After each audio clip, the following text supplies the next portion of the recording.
თამარგამჭო. კადემის მოგისამძიმროთ თქვენ და ბავშვებს. მომსამძიმროთ თელ საქართველოს ასეთი ბიჭის დაკარგვა, მაგრამ იმიტომ რომ ჩვენ რაღაცნაირად შევეჩვიეთ, რომ აი ყველა ცხოვრება ესე და ვერ წხვდებით, რომ ჩვენ შორის არიან გმირები, მართლა გმირები. ახლა გიორგი არც არავის დაუქირაები, არც ჩამოყვანი, არც არაფერი. მართლა პატრიოტ პირველ გამომიგზავნეს მესიჯი, რომ თავში დაიჭრაო და მოხდა ეს ტყუის დამსხვრევი, გულის დამსხვრევი და მითხრეს, რომ ყველაფერი წესრიგში ძალიან კარგად არისო და მეორე ბიჭის დაგვიჭრა. სახეში მოხდა იმას, რომ დამსხვრევები და ყველაფერი წესრიგში მოთავსებულია და არაფერი არ ემუქრება. და რა თქმა უნდა, მე არ ვიცოდი, რომ თავისი ნებით გამოიქცია მექიმებს, წავიდა იქა. და უნდა დავამთავრო იქ, რაც მოხდა დასამთავრებელი იყო.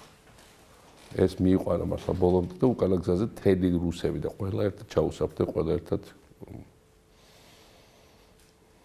იმდენად გამწარებულები იყო იმის რაც გააკეთა გიორგი.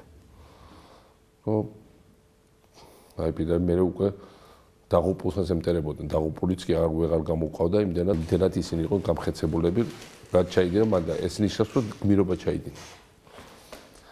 და მე უბრალოდ მინდა გითხრათ, რომ ჩვენ არასდროს არ დაგვაიწყდება გიორგის გმირობა. ყველა ქართველი პატრიოტის სახელით მოგისამძიმროთ და ასე უკრაინის პრეზიდენტის სახელით. იმიტომ რომ ამ ქვეყანაშიც ყველაფერს გავაკეთებთ, რომ აქაც არავის არ დავეწყოს, აქაც უკდაყოფილი იყოს ქართველი გმირები. ეს არის საქართველოს 10-ჯერ დიდი ქვეყანა და მათი მეხსიერება უნდა იყოს, მოედოს ამ ქვეყანასაც მთლიანად და მისი მეხსიერება და საქართველოს რა თქმა უნდა იამაყოს ხარ. თუ გიორგით არ ვიამაყებთ, მაშინ რა გვაქვს ამბო, ეს არის ჩვენი დღეს. და ბავშვებმაც უნდა იამაყონ.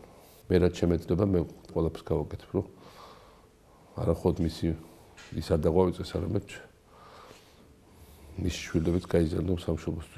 ძალიან დიდი მადლობა, რომ ჩამოხვედით მაინც. იმიტომ რომ ახლა დარწმუნებული დაყურებს და უხარ.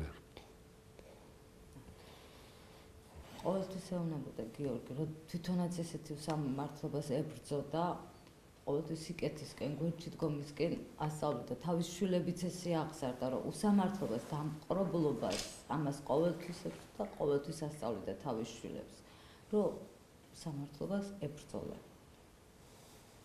და კიდევ მინდა დავამატო, რომ სულ ყველას ძალიან დიდ მადლობას ვუხდი. ვინც გიორგის ტკივილი, მისი ოჯახის ტკივილი გაიზიარა, გულთან მიიტანა და მის ოჯახს გვერდში დაუდგა და დაეხო. უბედურება ესე გულზე ვხედავს, რომ ეგეთი ადამიანი აღარ არის და ეს ძალიან დიდი უსამართლობა. მაგრამ საბოლოო ჯამში ეს უსამართლობა დამარცხდება. და ეს ბოროტება ამაში ვარ სრულიად დარწმუნებული.